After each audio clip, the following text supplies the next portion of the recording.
नमस्कार, मैं शशिकांत तिवारी। मेरा एक अभियान है प्रतिभा एक खोज।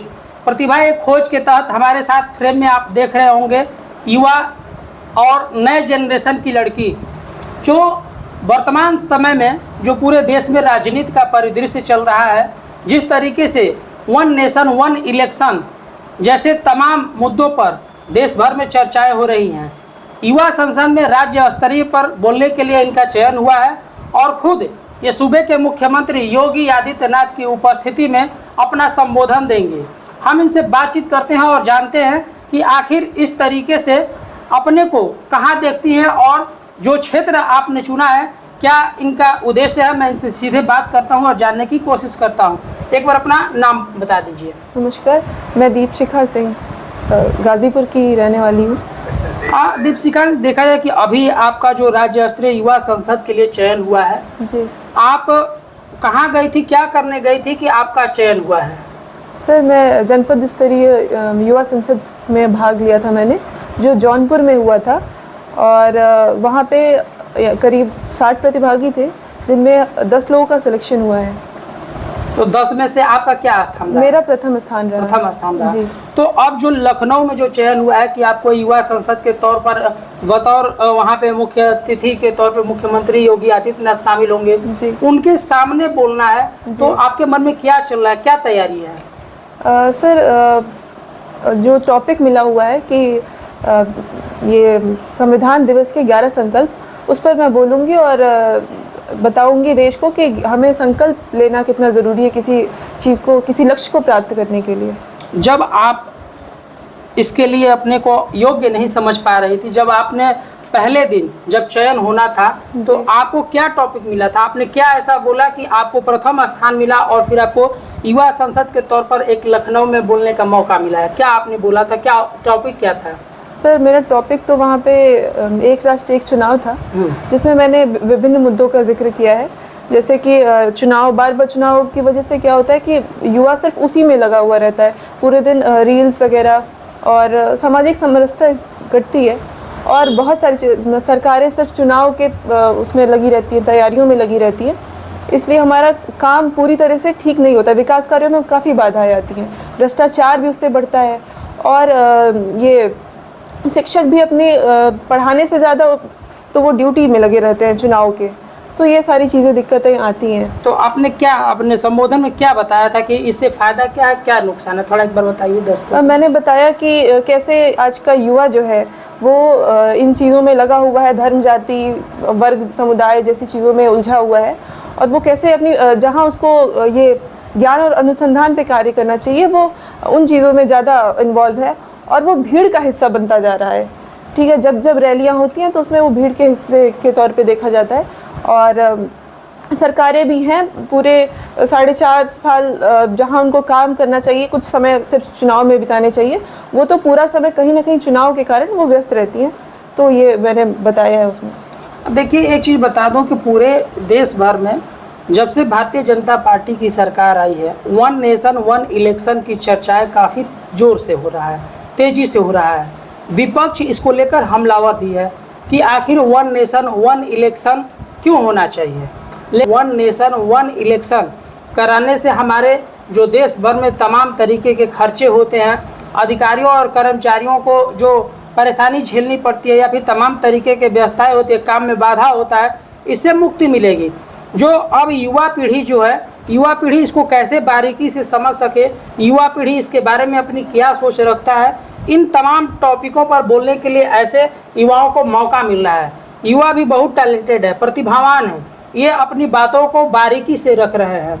जिस तरीके से अभी इन्होंने बताया कि वन नेशन वन इलेक्शन का महत्व क्या है, किस तरीके से हमारे जो भारत में चुनाव के जो कल्चर है, देखा जाए एक बार अलग से लोकसभा चुनाव, एक बार अलग से विधानसभा चुनाव, एक बार अलग से त्रिस्तरीय पंचायत चुनाव, जो तमाम चुनाव होते हैं, तमाम तरीके की परेशानी होती है, अलग अलग खर्चे होते हैं, अधिकारियों की अलग अलग तैनाती होती है, तो तमाम बाधाएं उत्पन्न होती है।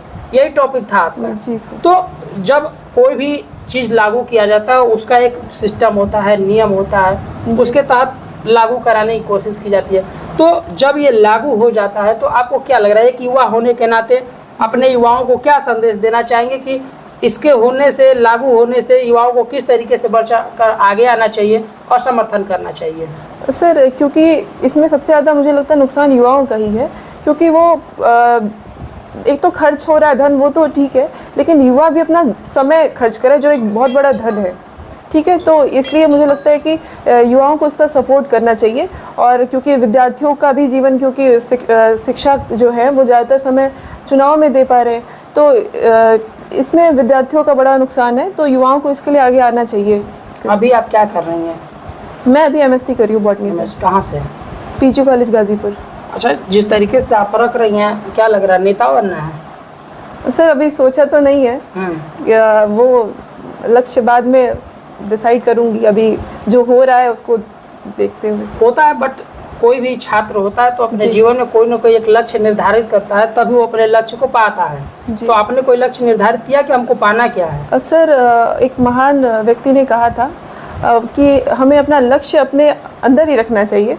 तो मैं समझती हूँ कि मुझे अपना लक्ष्य अगर मेरे ही पास रहे कि मुझे क्या करना है, तो वो ज़्यादा बेहतर है। तो क्या लग रहा है, अब आप जब लखनऊ जाएंगी, वहाँ पे भी खुद मुख्यमंत्री और तमाम दिग्गज मंत्री रहेंगे, नेता रहेंगे, प्रदेश भर के लोग रहेंगे, एक जिला स्तर पे बोलना और एक प्रदेश स्तर पर बोलना, दोनों में बहुत का फर्क होता है जी। तो कैसे तैयार किए, क्या टॉपिक रहेगा, क्या बोलना है आपको? सर, टॉपिक तो है कि संविधान दिवस के 11 संकल्प जो हमारे प्रधानमंत्री श्री नरेंद्र मोदी जी ने बताया है, उस पर बोलना है। लेकिन यहाँ पे अगर कंपटीशन की बात करें तो यहाँ कंपटीशन थोड़ा कम था, अगर कंपेयर करें तो स्टेट लेवल पे, वहाँ पे क्योंकि 10 सारे स्टेट से, सारे ज़िलों से जो 10 मेन लोग हैं, यानी कि जो विनर्स हैं, वो आ रहे हैं, तो कंपटीशन जाहिर सी बात है इंक्रीज़ होगा। चैलेंजिंग है जी।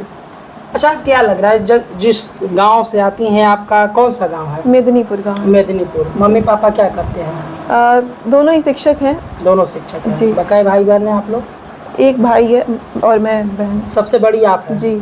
तो क्या लग रहा है कि बड़े का जिम्मेदारी होता है कि बड़े जिस रास्ते पे चलते हैं जी, बड़े जो लक्ष्य लेकर चलते हैं, छोटे भी पीछे उसी से चल देते हैं, और माता पिता का सपोर्ट बहुत महत्वपूर्ण होता है जी। क्या माहौल रहता है?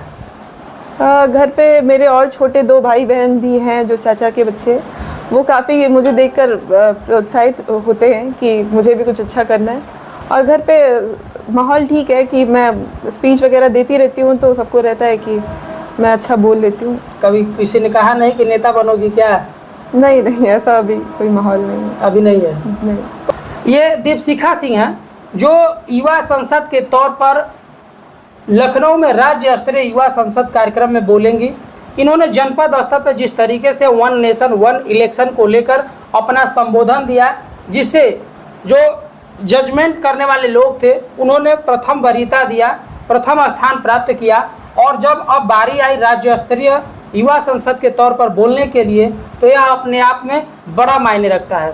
हमने इनसे बात किया, हमारा एक मिशन है कि प्रतिभा एक खोज, प्रतिभा चाहे जिस तरीके के हो, संगीत के दुनिया में हो, खेल के दुनिया में हो, स्पीच के दुनिया में हो, कोई आविष्कार के दुनिया में हो, तमाम युवाओं को ऐसे मैं खोज कर ढूंढ कर निकालता हूं और प्रदर्शित करता हूं, क्योंकि यही युवा हमारे देश के भविष्य है।